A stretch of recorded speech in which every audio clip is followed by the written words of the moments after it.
Bismillahirrahmanirrahim. This is part one of Al-Biruni, the famous scientist about him. This is part two.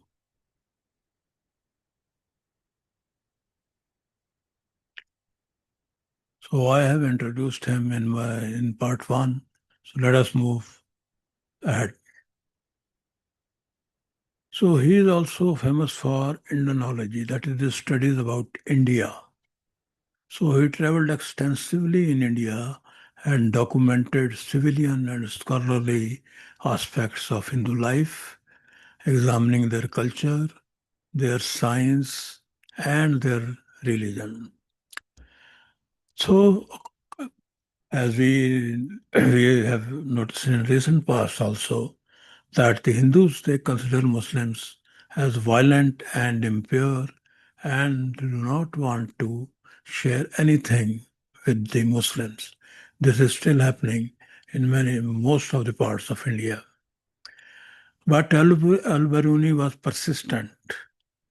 He made friendship with the Hindu scholars, and ultimately he was able to win their confidence. And he developed a method for converting the dates of the Hindu calendar to the dates of the three different calendars. It is a big achievement and I think very difficult. And those three different calendars were Islamic calendar, we know very well. Then there was a Greek calendar, and then there was a Persian calendar. So his method if you have a a date according to Hindu calendar, you can very easily see that what date it is in Islamic calendar, Greek calendar, or Persian calendar.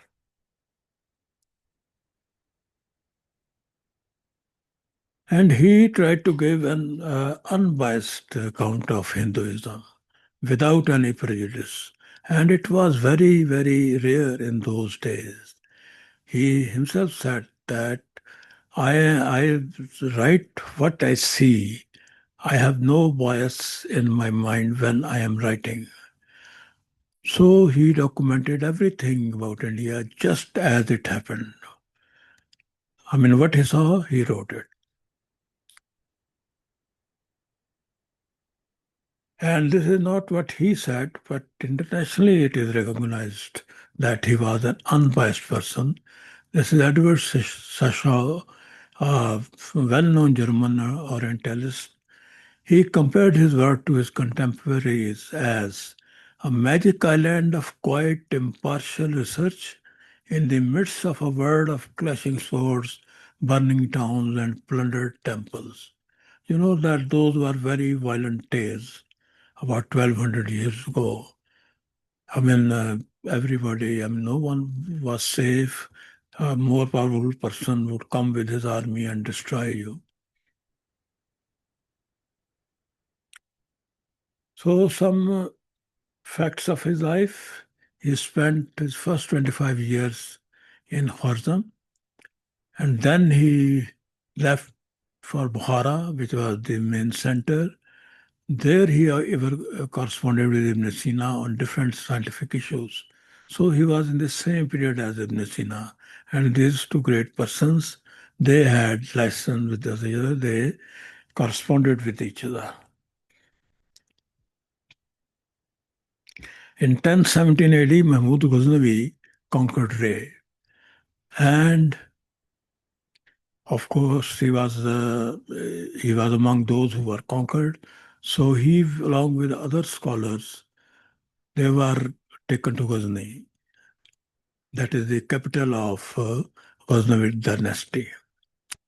He was made there a court astrologer and accompanied Mahmud on his invasions into India, living there for a few years. And during that period, he wrote about India. So at that time, when he first time went to India, he was 44 years old.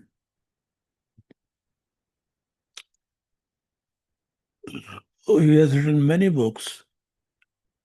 So Tahqiq Mali Mali Hind. which is also called Kitab-e-Hind. So, a critical study of what India says, whether accepted by reason or refused. It is really written in Arabic, but English translations are named Indica or Al-Biruni Indica, India, and the work is basically based on India's religion and philosophy. Then the second famous book is Kitab al-Tafhim li Awail Sanat al-Tanjai. It is written in Persian and it is about the book of instruction in the elements of the art of astrology.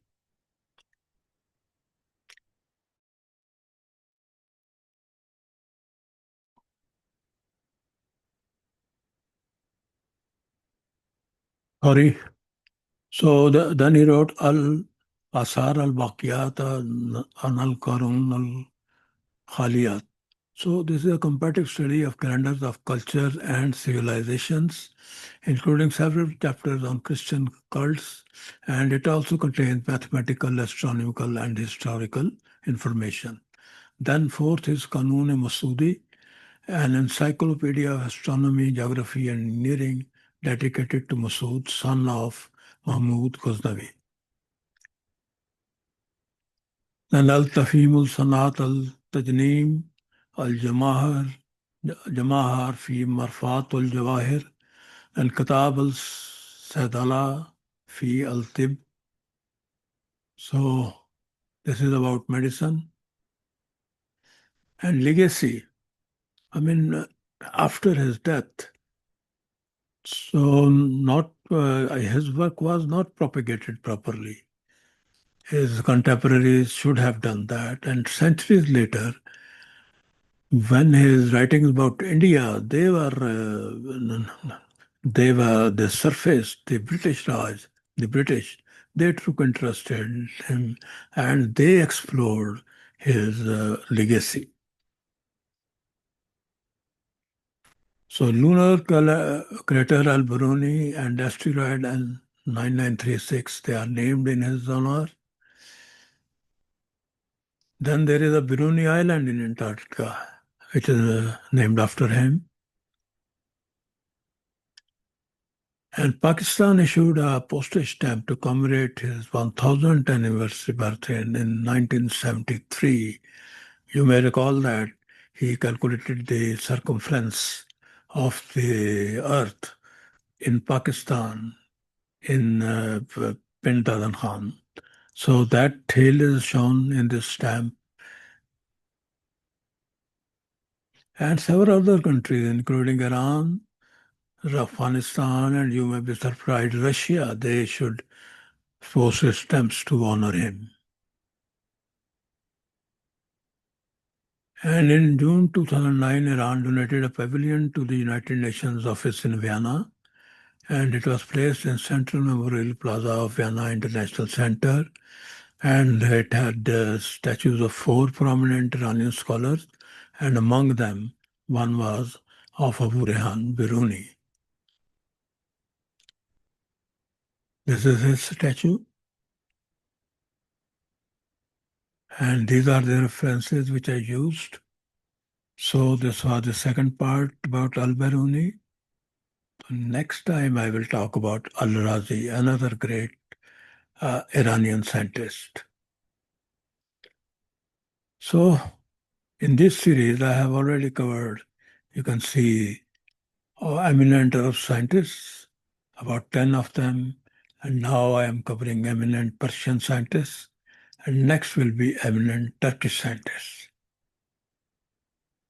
So my other series, Science and Holy Quran, and even is a Science and Holy Quran. It is from the very start.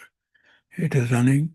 Then I have started two new series, Pakistan and events which shaped Islamic history.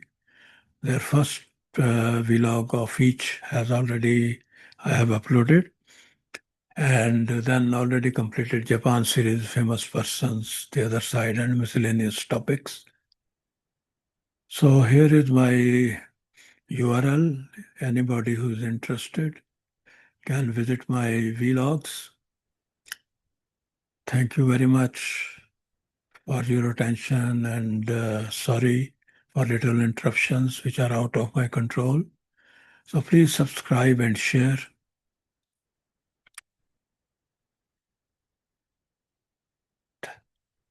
So thanks again.